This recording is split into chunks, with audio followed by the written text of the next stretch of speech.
Hola a todos, soy Mónica Hacha, dietista, nutricionista y tecnóloga de los alimentos. Hoy te voy a contar qué tipo de fibra te interesa incluir en tu dieta.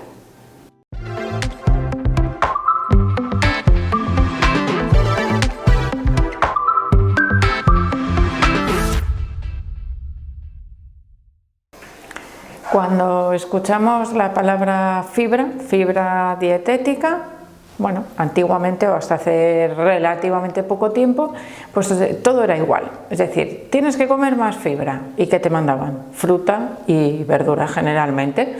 Y de esa manera aumentabas el consumo de fibra.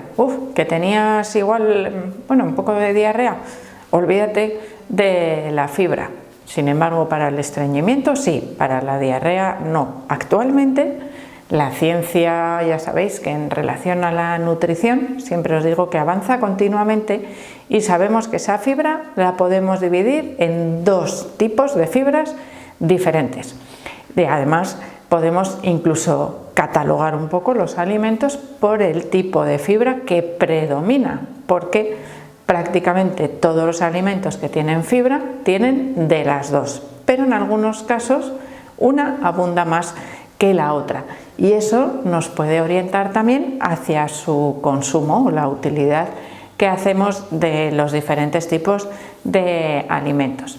Lo que sí que tenemos que tener clarísimo es que la fibra solo aparece en los alimentos de origen vegetal, de manera natural, porque de manera artificial se puede añadir a cualquier alimento procesado.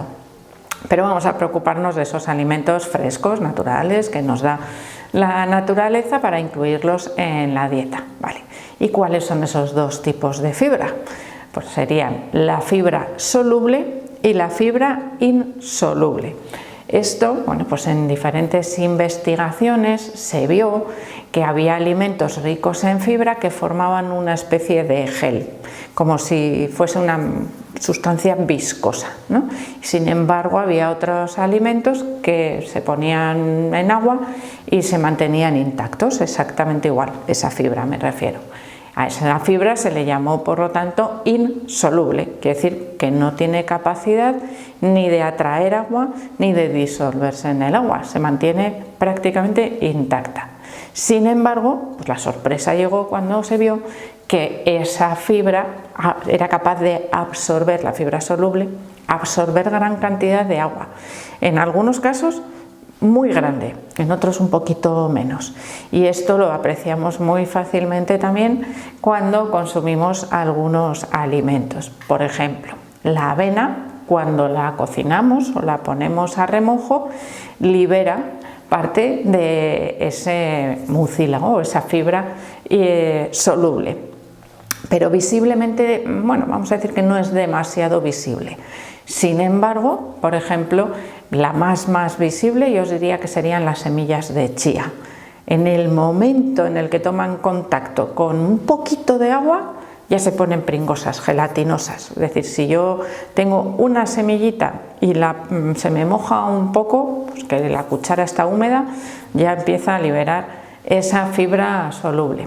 Si la dejo a remojo varias horas, quiero decir, os fijaréis que si pongo esas semillas de chía en agua, lo que tengo es como una especie de gelatina, sin tocar las semillas de chía, O sea, en este caso esa fibra la recubre por el exterior.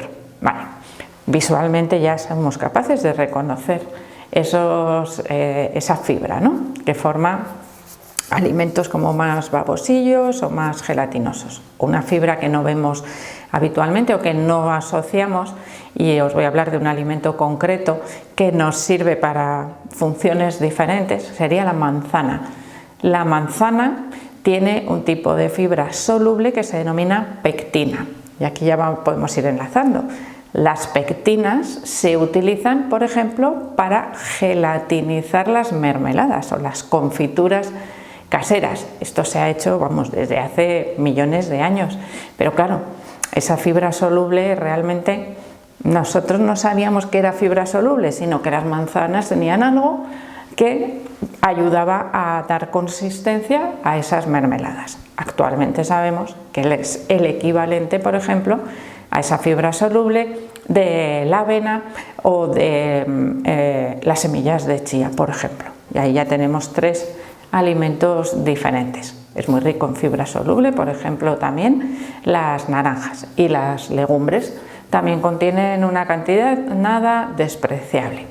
Así que bueno, ahora vamos a ir viendo cuáles son los usos de una y de otra, es decir, para qué nos sirven a la hora de introducirlos en la dieta.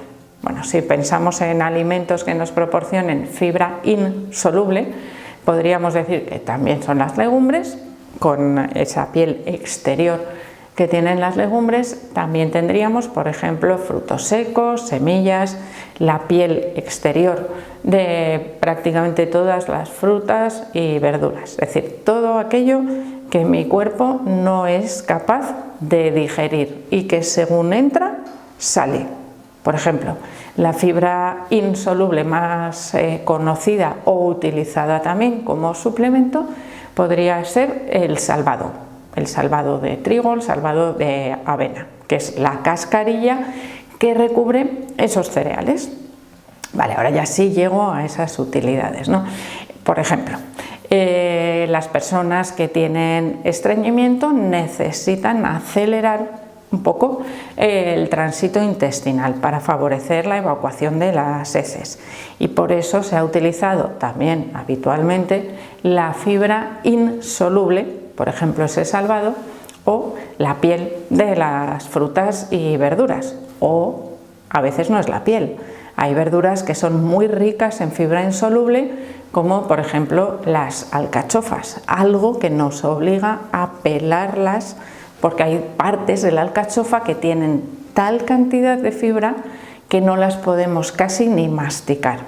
A veces, por ejemplo, verduras como las acelgas, el cardo, el apio, nos obliga también a pelar y a quitar parte de esas fibras que le recubren por el exterior, porque si no, no podríamos consumir con facilidad esas verduras. Todo eso sería fibra insoluble, es decir, es un tipo de fibra que pasa por nuestro sistema digestivo y no produce más efecto que el de acelerar el tránsito intestinal. Bueno, algún otro pequeñito efecto también, pero ahora lo veremos.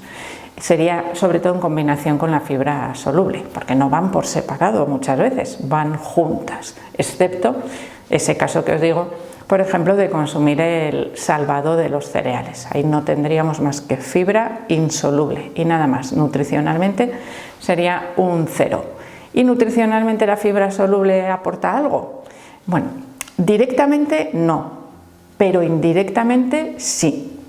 Indirectamente la fibra soluble, que forma un gel en contacto con el agua, nos resulta más saciante porque se hincha cuando la consumimos, abulta más y tarda más tiempo también en pasar por el sistema digestivo. Podríamos decir que es más lenta, ¿no? Se va pegando un poco y no corre tanto por nuestro tubo digestivo.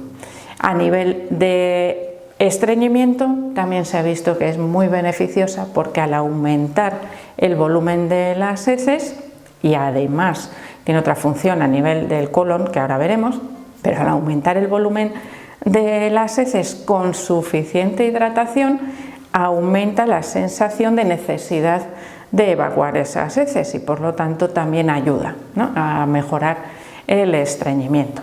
Al mismo tiempo, por su paso por el sistema digestivo, es capaz de retener algunas sustancias y pensaréis, pues eso es malísimo, porque entonces pierdo nutrientes. Bueno, es que igual son algunos nutrientes que nos interesa perder, como el exceso de colesterol y el exceso de grasas o el exceso de glucosa, ¿no?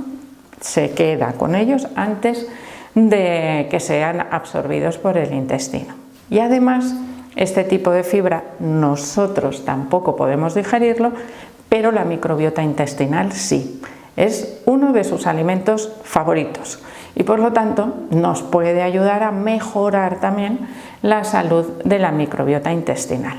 ¿Pero qué ocurre? Por ejemplo, en los casos de diarrea nos podría beneficiar el consumo de fibra insoluble, pero no de la al revés, nos beneficia en diarrea la soluble, pero no la insoluble, que nos acelera el tránsito. Y entonces, ¿qué hacemos? Pelar las frutas. Y aquí vamos a ese ejemplo que os he dicho antes, la manzana.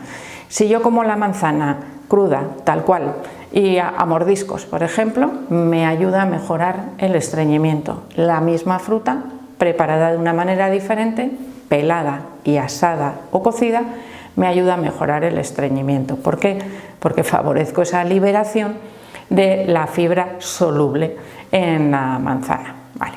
Vamos ahora a ese efecto, ¿no?, sobre el intestino grueso, sobre la microbiota intestinal. Perfecto para mejorar nuestra salud en general. ¿Qué ocurre? Que si yo no tengo un hábito de consumo de fibra tanto soluble como insoluble, el día que me paso, ¿qué ocurre? Que tengo malestar. ¿Por qué? Porque esa microbiota empieza a generar mayor cantidad de gas, que es lo que hace cuando come. Entonces, ¿qué ocurre? Pues que se me inflama la tripa, tengo muchísimos gases. Esto, un ejemplo clarísimo, que nos pasa prácticamente a todos. El día que comemos legumbres, si no tenemos un consumo regular y en pequeñas cantidades a lo largo de la semana, ¿qué pasa? Que si yo pongo legumbres, plato único, no como prácticamente nada más, por lo tanto, igual me como 2 platos de lentejas, ¿qué pasa?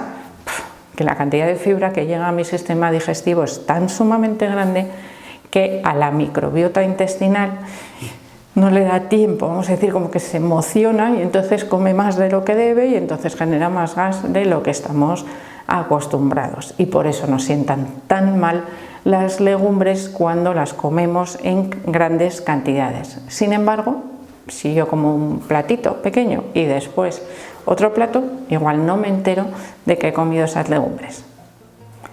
Así que si nos planteamos y qué tipo de fibra me interesa más incluir en la dieta, salvo en contadas ocasiones, como os acabo de explicar en el caso de diarrea o en el caso de estreñimiento, a la mayoría de las personas nos interesa incluir de todo, es decir, alimentos variados de origen vegetal, frutos secos, semillas, frutas, verduras, legumbres, de manera que nuestra dieta sea lo más variada posible.